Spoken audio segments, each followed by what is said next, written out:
అందరికీ నమస్కారం. ఈరోజు మీరు వినబోయే కథ పేరు నాన్నకు ప్రేమతో. రచించిన వారు గీత గారు. వీధిలో మా తొట్టి గ్యాంగుతో దొంగ పోలీస్ ఆట ఆడుకుంటున్న నా చూపులన్నీ వీధిలోకి వస్తున్న వాహనాల వైపే ఉన్నాయి. నా ఎదురు చూపులు ఫలించి వీధి మలుపు తిరిగి బజాజ్ స్కూటర్ మీద టీవీగా వస్తున్న మా నాన్న కనిపించారు. అంతే, మీరు ఆడుకుంటూ ఉండండర్రోయ్, నేను 10 నిమిషాల్లో వస్తాను అని అంటూ అందరికీ వినిపించేలా ఓ పెద్ద కేక వేసి ఒక్క ఉదుటున మా ఇంటికేసి పరుగులు తీశాను. స్కూటర్ అలా ఆగిందో లేదో ఇలా డిక్కీ తెరిచి వెతికేసి నాకు కావలసింది దొరకబుచ్చుకొని ఇంట్లోకి దౌడు తీశాను.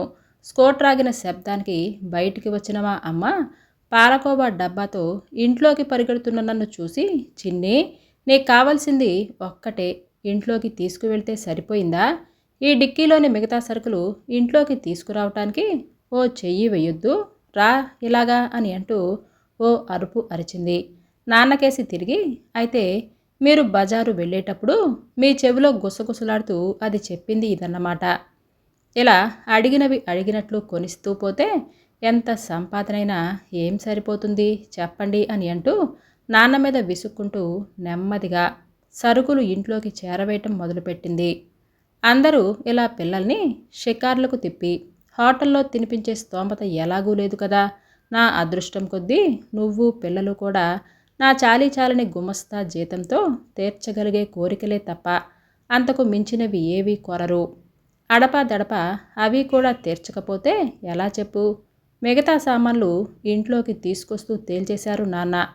బానే ఉందండి మీరు చెప్పేది, అయినా ఇప్పుడు మాకొచ్చిన లోటేంటని? ముద్దుల కూతుర్ని ఒక్క మాట అననివ్వరు కదా అని అంటూ వంటింట్లోకి నడిచింది అమ్మ. నా మటుకు నేను అటో చెవి వేసి అన్నీ ఆలకిస్తూనే ఓ 3-4 పాలకోవాలు లాగించేసి డబ్బా వంటింటి గట్టు మీద పడేసి మళ్ళీ ఆటలకు తుర్రుమన్నాను. ఆ రోజు స్కూల్లో లెక్కల మార్కులు ఇచ్చారు. నా లెక్కల ట్యూషన్ మాస్టారు మా నాన్నే. ఆయన ఇచ్చిన టార్గెట్కి కొంత తగ్గాయి మార్కులు తగ్గాయి అన్న బాధ కన్నా నాన్న ఏమంటారో అనే భయం పట్టుకుంది నాకు. అనుకున్నట్లుగానే నాన్న గట్టిగానే కోపడ్డారు. ఎంతసేపు ఆటలు అల్లరి తప్పితే చదువు మీద ధ్యాసేది? పరీక్ష అంటే భయము, భక్తి ఏడ్చిందా అసలు? ఆన్సర్ పేపర్ చూసుకో, ఎన్ని సిల్లీ మిస్టేక్స్ చేశావో. చదువు మీద శ్రద్ధ లేకుండా ఏదో నా కోసం చదివితే ఇదిగో మార్కులు ఇలాగే ఏడుస్తాయి అని అంటూ ఓ కసురు కసిరారు. ఈసారి తప్పకుండా అని అంటూ నేనేదో సన్నగా సణిగే లోపలే నాన్న నాకేసి సీరియస్గా చూసి అక్కడి నుంచి వాకౌట్ చేసేశారు. అంతే, కడుపులో నుంచి దుఃఖం తన్నుకుంటూ వచ్చింది నాకు. ఇదేం విడ్డూరమో, ఆయన అన్న చిన్న మాటకి ఇవేం శోకాలు, ఇదేం వరస, లే ఊరుకో ఇక అని అంటూ గదిలోకి వచ్చింది అమ్మ. అయినా నాకు తెలియక అడుగుతాను, నేను నెత్తి మీద ఓ రెండిచ్చినా దులిపేసుకు వెళ్ళిపోతావు. ఆయన ఒక్క మాటంటే మాత్రం రోజుల తరబడి శోకాలు ఎందుకు పెడతావు? ఎంత అఘాయిత్యపు పిల్లవేమే అని అమ్మ అంటూ ఉండగానే ఆయన చెప్పిన దానికి కొన్ని మార్కులే కదా తగ్గాయి, మళ్ళీసారి తప్పకుండా ఆయన చెప్పినన్ని మార్కులు తెచ్చుకుంటాను అని చెబుతూ ఉంటే వినిపించుకోకుండా కోపడ్డారమ్మా అని ఉక్రోషంతో వెక్కిళ్ళు పెట్టాను. అలాగే తెచ్చుకుందుగానిలే, నేను చెబుతాను ఆయనతో. ఇక భోజనానికి నడువు అని అంటూ బలవంతంగా అన్నానికి లాక్కెళ్ళింది అమ్మ. అక్షరం అక్షయం మీ సంకల్పం. అది 1987 ఏప్రిల్ నెల. బడికి సెలవులిచ్చారు. బామ్మగారి ఊరొచ్చాం. మమ్మల్ని ఊళ్ళో దింపటానికి నాన్న కూడా వచ్చారు మాతో. ఆఫీసులో ఓవర్ టైం అని, ఏవో పార్ట్ టైం ఉద్యోగాలని ఎప్పుడో మేము నిద్రపోయే టైంకి కానీ ఇల్లు చేరని నాన్న మాకు దొరకటమే కష్టం. అటువంటిది మాతో పాటు సెలవులకి ఊరు వచ్చి మా అందరితో ఆయనంత సమయం గడపటం మహదానందంగా ఉంది మాకు. పెందలాడే భోజనాలు ముగించుకొని అందరం ఆరు బయట పక్కలు వేసుకొని పడుకున్నాం. నాన్న, నిద్ర రావటం లేదు. రేపు మమ్మల్ని నీ చిన్నప్పటి స్కూల్కి తీసుకెళ్ళి చూపిస్తాను అని అన్నావు కదా, ఆ కబుర్లు చెప్పు అని అంటూ అడుగుతున్న పిల్లల్ని చూసి, సరే వినండి అని అంటూ మొదలెట్టారు నాన్న. ఈ ఊరు చాలా చిన్న ఊరు కదా.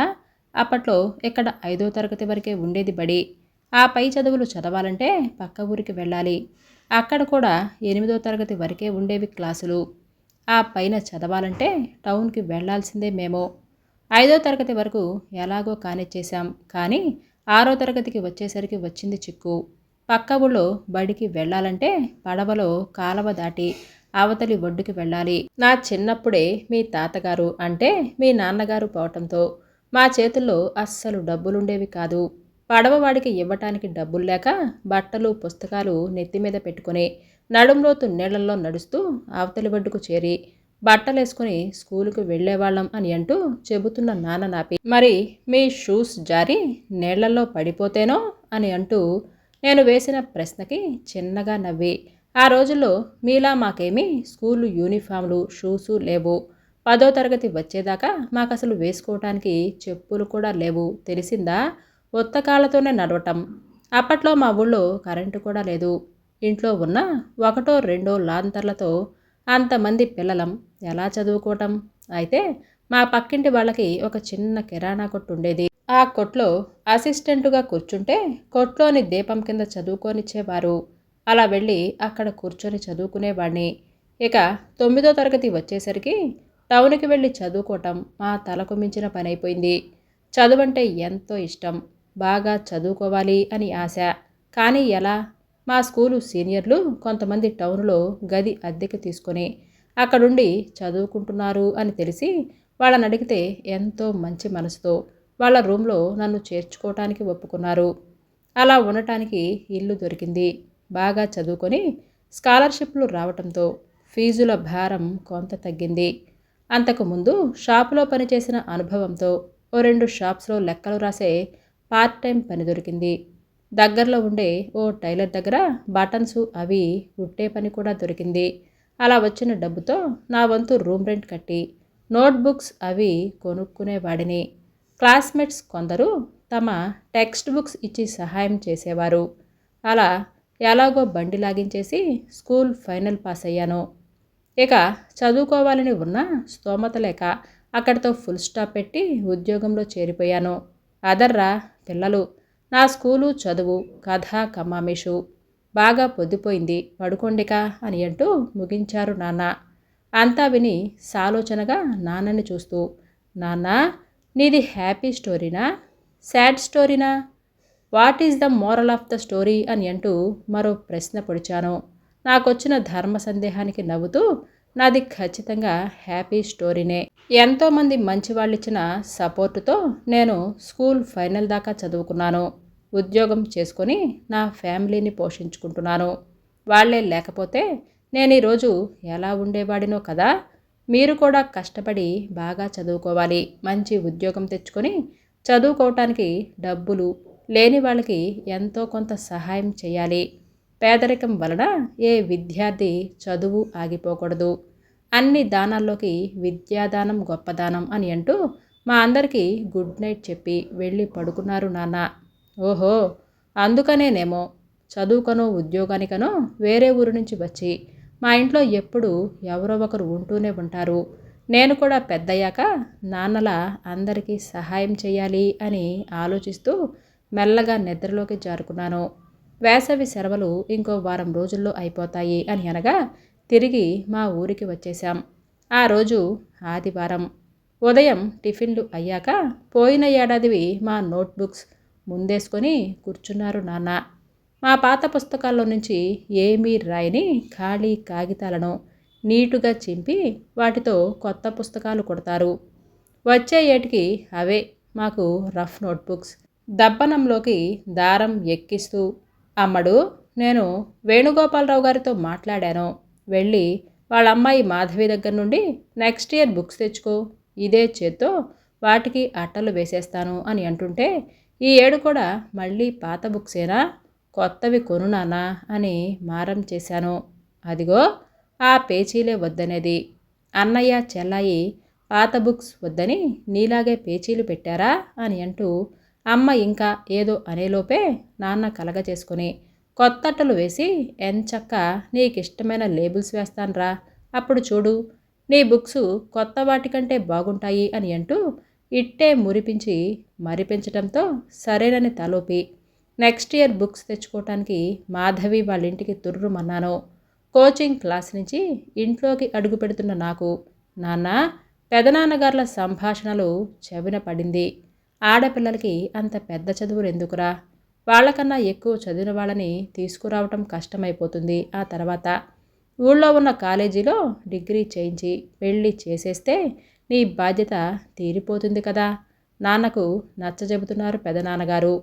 ఆ రోజుల్లో మనం ఉన్న ఊళ్ళో బళ్ళు లేక ఆ ఊరు ఈ ఊరు తిరిగి ఆ పంచన ఈ పంచన చేరి నానా కష్టాలు పడి చదువుకున్నాం. అంతో ఎంతో వృద్ధిలోకి వచ్చాం. కానీ ఈ తరం పిల్లలు పోటీని ఎదుర్కొని మంచి ఉద్యోగాలు తెచ్చుకోవాలంటే మంచి కాలేజీల్లో పెద్ద చదువులు తప్పనిసరి. మన వందన చాలా తెలివైంది. ఇంటర్మీడియట్లో మంచి మార్కులు స్కాలర్షిప్లు తెచ్చుకుంది.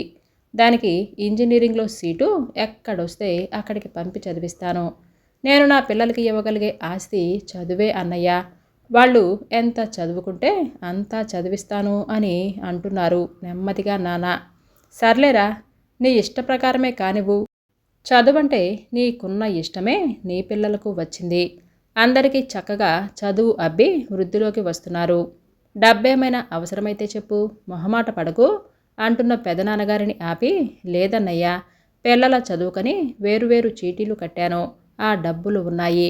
అవి కాకుండా పండగ బోనస్లు అవి వచ్చినప్పుడు వాళ్ళ పేర తీసుకున్న బాండ్లు ఉన్నాయి. ఇంకొంత రొక్కం చేబదులు తీసుకుంటే సర్దుబాటు అయిపోతుంది అని అంటున్నారు నాన్న. మాకు స్కూల్ యూనిఫామ్లు, ఫీజులు, పుస్తకాలు, కోచింగ్లు, శుభ్రమైన తిండి బట్ట, ఇలా సమస్తం ఏ లోటు లేకుండా యథావిధిగా జరిగిపోతున్న కేవలం ఓ 2 జతల బట్టలతో నాన్న, మెళ్ళో పుస్తులతాడు తప్ప మరే ఇతర వస్తువులు లేకుండా అమ్మ ఎందుకు అలా ఉండిపోయారో, తమకంటూ ఏమీ మిగుల్చుకోకుండా కేవలం మా బాగు కోసమే ఎలా బతికారో అప్పుడప్పుడే బాధ్యత తెలిసి వస్తున్న నాకు అర్థమై కళ్ళు చెమర్చాయి. ఏమిస్తే వాళ్ళ రుణం తీరేను? బాగా చదివి వాళ్ళ కలలు నిజం చేయాలి అని అనుకుంటూ ఇంట్లోకి నడిచాను. ఇంజనీరింగ్లో ఉండగా ఓసారి సంక్రాంతి సెలవుల్లో ఇంటికొచ్చాను. వాకిట్లో ముగ్గేసి ఇంట్లోకి వస్తున్న నాకు తాతగారు నాన్నతో అంటున్న మాటలు చెవిన పడ్డాయి. వారి మాటల్లో నా ప్రస్తావన రావటం గమనించి చెవులు రిక్కించాను. బాగా ఎరిగిన సంబంధం కదా, మరోసారి ఆలోచించుకోండి. అల్లుడు గారు, అబ్బాయిది పర్మనెంట్ ఉద్యోగం, పెద్ద పదవి, సంపాదన, మంచి స్థితిమంతులు. కాకపోతే అబ్బాయి వంట చేసుకోలేక ఇబ్బంది పడుతున్నాడు అని వెంటనే పెళ్లి చేయాలి అని అడుగుతున్నారు వాళ్ళు అంటున్న తాతగారి మాటలు విని గుండెల్లో రాయి పడింది నాకు. అప్పుడు నాన్న, అక్కడే కదా మావయ్య గారు వచ్చిన చిక్కంతా, వందన చదువు ఇంకా పూర్తవలేదు. దాని చదువు మధ్యలో ఆపటం నాకిష్టం లేదు. చదువు పూర్తి చేసుకుని ఉద్యోగంలో చేరి దాని కాళ్ల మీద అది నిలబడ్డాకే పెళ్లి చేద్దామని నా ఉద్దేశం. అయిన వాళ్లే కదా, అర్థం చేసుకొని ఓ 2-3 ఏళ్ళు ఆగుదామంటే అప్పుడు మనం మాట్లాడుకోవచ్చు అని అన్నారు నిక్కచ్చిగా. నేను ఆ విషయం కదిపి చూశాను. అల్లుడు గారు, వందనను మొన్నేదో పెళ్లిలో చూసి ఇష్టపడ్డారట. అమ్మాయి డిగ్రీ పూర్తి చేయకపోయినా పర్వాలేదు. మాకు ఉద్యోగం చేసే కోడలు అక్కర్లేదు. ఇంటి పట్టున ఉండి ఇంటి పనులు అవి చూసుకుంటే చాలు. 2-3 నెలలకు మించి ఆగటం కుదరదు అని అన్నారు, వివరించారు తాతగారు. మీకు తెలియంది కాదు మావయ్య గారు, నేను వందనని కొడుకులానే పెంచాను. అది చదువులో ఫస్టు, మంచి తెలివితేటలు గల పిల్ల. దానికి ఎంతో మంచి భవిష్యత్తుంది. దాన్ని వంటింటికి పరిమితం చేసే కుటుంబంలో నేను ఎట్టి పరిస్థితుల్లోనూ ఇవ్వలేను. మీరు అన్యదా భావించవద్దు. ఏదో ఒక రకంగా సర్ది చెప్పి ఈ సంబంధం తప్పించేయండి అని మెత్తగానే తేల్చేశారు. నాన్న అండగా నువ్వుండగా నాకు భయమెందుకు నాన్న, దండగా అని అంటూ ఎప్పుడూ నాన్నతో నేను కొట్టే సరదా డైలాగుని మననం చేసుకొని గట్టిగా ఊపిరి పీల్చుకున్నాను. ఇంజనీరింగ్ మంచి మార్కులతో పాస్ అయిన నాకు ఆ వెంటనే మంచి కంపెనీలో ఉద్యోగం వచ్చింది. నెలకు 5 అంకెల జీతంతో నాకొచ్చిన ఆఫర్ లెటర్ చూసి మురిసిపోయారు నాన్న.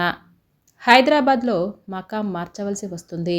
కొత్త ఊరు, ఆడపిల్ల ఒక్కతే ఎలా ఉంటుందో ఏమో అని దిగులు పడింది అమ్మ. అలా ఉద్యోగరీత్యా హైదరాబాద్లో రూమ్లో మకాం పెట్టిన నన్ను అట్టే ఆలస్యం చేయకుండా మంచి సంబంధం ఒకటి చూసి ఓ ఇంటిదాన్ని చేసేశారు అమ్మ నాన్న. ఆఫీస్ నుండి ఉసూరుమంటూ ఇల్లు చేరేసరికి 7 దాటిపోయింది. నా కోసమే ఎదురు చూస్తున్న నా చిట్టి తల్లి గబగబా పాక్కుంటూ వచ్చి నా చంకెక్కేసి ఆపై వదల్లేదు నన్ను.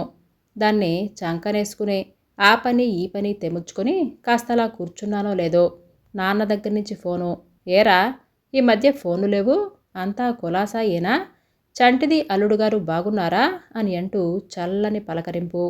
ఆఫీసులో పని చాలా ఎక్కువైంది నాన్న. ఇంట్లో చంటి పిల్ల ఎదురు చూస్తుంది అని తెలిసి కూడా ఆఖరి నిమిషంలో ఆ పని ఈ పని చెప్పి లేట్ చేసేస్తాడు నాన్న మా బాసు. పరమ చాదస్తుడు, శాడిస్టు. విసుగొచ్చేస్తుంది. జాబు మారిపోదాము అని చూస్తున్నాను అని అన్నాను ఉయ్యాలో పిల్లనూపి నిద్రపుచ్చుతూ.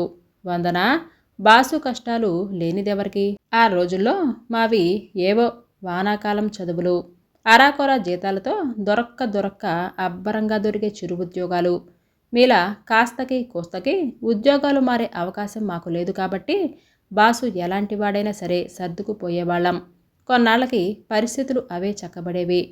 అయినా అమ్మడు, ఇలా చిన్న చితక కష్టాలకి భయపడి మంచి జీతం, ఎన్నో ఫెసిలిటీస్ ఉన్న అంత మంచి కంపెనీలో ఉద్యోగం మానుకుంటావా చెప్పు?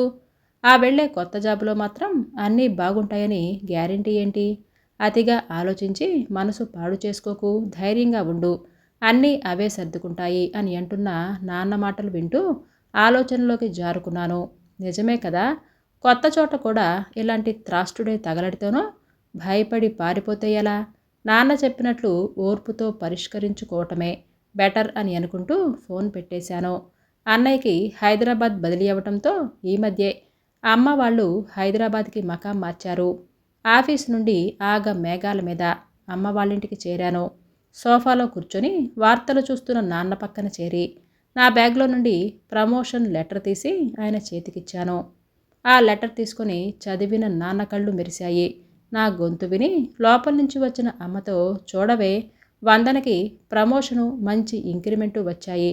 నా సర్వీస్ చివరిలో కూడా ఇంత జీతం అందుకోలేదు నేను అని చెప్పి, చాలా సంతోషంరా అమ్మడు, ఇలాగే కష్టపడి పనిచేసి ఇంకా మంచి పేరు తెచ్చుకోవాలి అని అంటూ భుజం తట్టారు నాన్న. ప్రమోషన్ వచ్చిన దానికన్నా ఎక్కువ సంతోషం వేసింది ఆయన కళ్ళల్లో తొణికిసలాడిన ఆనందాన్ని, గర్వాన్ని చూసి. కొంతసేపటికి భోజనాలు వడ్డించాను రండి అని అమ్మ పిలిస్తే టీవీ కట్టేసి వెళ్ళి భోజనాలకి కూర్చున్నాం. అన్నం కలుపుకుంటూ, నాన్న, వందు, నీకు మొన్న చెప్పాను కదా, మా ఆఫీస్ ఫ్యూన్ సడన్గా పోవటంతో ఫీజులు కట్టలేక వాళ్ళ పిల్లలు డిగ్రీ మధ్యలోనే ఆపేయాల్సిన పరిస్థితి వచ్చిందని. ఆ కాస్త డిగ్రీ పూర్తయిందంటే ఏదో ఒక ఉద్యోగం చూసుకొని వాళ్ళ అమ్మని, కుటుంబాన్ని వాళ్లే చూసుకుంటారు. నువ్వొకరిని అన్నయ్యొకరిని ఆదుకొని ఎలాగోలా డిగ్రీ గట్టెక్కించేయాలరా అల్లుడు గారితో ఒక్క మాట చెప్పి అంటున్న నాన్నని మధ్యలోనే ఆపి, నువ్వంతలా చెప్పాలా నాన్న? నేను ఆయనతో ఆ రోజే మాట్లాడాను. డబ్బులు కూడా డ్రా చేసి తెచ్చాను. వాళ్ళకి రేపే పంపండి అంటున్న నన్ను చూసి తృప్తిగా తలాడించారు నాన్న. మాకు ఇహానికి కావలసిన చదువు, సంధ్యలు, విద్యాబుద్ధులు, ఉద్యోగాలు అన్నీ ఏర్పాటు చేసిన నాన్న పరానికి కావలసిన పుణ్యం, పరమార్థాలను కూడా ఏర్పాటు చేస్తున్నారు. మా నాన్న బంగారం అని అనుకున్నాను మనసులోనే. నాన్నే మా హీరో. సెలబ్రిటీల పిల్లలు పంచుకున్న విశేషాలు. ఆ రోజు బాలల దినోత్సవ వేడుకలు జరుగుతున్నాయి మా చిట్టి స్కూల్లో. పేరెంట్స్కి ఏర్పాటు చేసిన కుర్చీలలో కూర్చొని చూస్తున్నాం నేను, మావారు. కొంతసేపటికి స్టేజీ మీదకి వచ్చిన ఆ అమ్మాయి తనకిచ్చిన surprise topic my hero, my role model మీద స్పీచ్ మొదలుపెట్టింది. తన తండ్రే తన హీరో అంటూ ఆయన తనకి ఎప్పుడూ అండగా ఉండి ఎలా స్ఫూర్తినిస్తారో, నాన్నంటే తనకి ఎందుకు అంత ఇష్టమో తనకు చేతనైన 4 చిన్న మాటల్లో అనర్ఘళంగా ఏకరువు పెట్టేసింది. నేను ఆఫీస్ నుంచి ఇంటికి వచ్చింది మొదలు పడుకునే వరకు నన్నే అంటిపెట్టుకొని నా చంకదెగని ఈ అమ్మ కూచి సడన్గా ఇలా నాన్న కూచుగా ఎప్పుడు మారిందబ్బా అని ఆశ్చర్యపోవటం నా వంతైంది. కూతురి వాగ్ధాటిని, అది తనపై కురిపిస్తున్న ప్రేమని చూసి మురిసిపోతున్న మా వారితో ఒకంత అక్కసుగా గోరుముద్దలు తినిపించటం, హోంవర్కులు చేయించటం, రోగం రొస్టు వస్తే సేవలు చేయటం, ఇదంతా ఏమో నా పని. దాన్ని నెత్తికెక్కించుకొని గారాబం చేసి దాని నుంచి మార్కులు కొట్టేయటం మీ పని అని నవ్వుతూ అంటున్న నాకు ఎందుకో అమ్మ మాటలు గుర్తుకొచ్చాయి. నానా చాకిరీ చేయటానికేమో అమ్మ కావాలి. మెచ్చి మేకతోలు కప్పి ప్రేమ వలకబోసేది మాత్రం నాన్న మీద. మీ ఆడపిల్లలంతా ఇంతేనా? రేపు నీకు కూడా పుడతారుగా పిల్లలు. నీ కూతురు కూడా నీలాగే నాన్న కూచి అవ్వకపోతుందా? నేను చూడకపోతానా అంటూ ఉండేది ఆవిడ. నిజమే కదా, అచ్చమైన నాన్న కూచులా అయిన దానికి కానిదానికి అడ్డంగా నాన్నని వెనకేసుకొచ్చి ఎన్నిసార్లు అమ్మని దబాయించాను. అది సరదాకైనా సరే చేసిన పాపం ఊరికే పోతుందా అని అనుకుంటూ నవ్వుకుంటున్న నా దగ్గరికి ప్రోగ్రాం అవుతూనే పరిగెత్తుకుంటూ వచ్చిన మా అమ్మాయి ఎలా ఉంది అమ్మా నా స్పీచ్ అని అడిగింది. దాని బొగ్గలు పిండుతూ బాగుందే నాన్న కూచి అని అన్నాను. టక్కున వాళ్ళ నాన్న మెడ చుట్టూ చేతులు వేసి నాన్న కూచిన ఊహు అదేమీ కాదు. అయినా మీ నాన్న నీకు హీరో అయితే మా నాన్న నాకు హీరో కదా అమ్మా అని అంటూ లాజిక్ మాట్లాడుతున్న చిట్టితో పోవే, మీ నాన్న నీకు గొప్పేమో కానీ మా నాన్నే అందరికంటే గ్రేట్ తెలుసా. మా నాన్న హీరోలకే hero. My dad is the best అని అన్నాను దాన్ని ఉడికిస్తూ. నన్ను మింగేసేలా ఓ చూపు చూసి అమ్మ దోస్త్ కటీఫ్ పద నాన్న మనం ఐస్ క్రీమ్ తిందాం, అమ్మకేమీ కొనిపెట్టొద్దు అని అంటూ నాన్న చేయి పట్టుకొని ఐస్ క్రీమ్ షాప్కేసి లాక్కెళ్తున్న మా అమ్మాయిని దాని ఉడుకుమొత్తనాన్ని చూస్తే నవ్వాగలేదు నాకు. కూతురిని మురిపంగా చూసుకుంటూ ఐస్ క్రీమ్ తింటూ అది చెబుతున్న కబుర్లన్నీ సంబరంగా వింటున్న మా వారి ఆనందాన్ని చూస్తుంటే ఏ కూతురికైనా సరే తన తండ్రే కదా హీరో. నాన్నకు ప్రేమతో కూతురిచ్చే ఈ మా నాన్న గ్రేట్ అనే అవార్డును మించి ఏ తండ్రైనా కోరుకునేదేమీ ఉండదేమో అని అనిపించింది. ఈ కథ మీకు నచ్చిందండి? అయితే లైక్ చేయటం, సబ్స్క్రైబ్ చేయటం, షేర్ చేయటం మర్చిపోవద్దు. రేపు మరలా సరికొత్త వీడియోతో మీ ముందుకు వస్తాను. అంతవరకు సెలవు.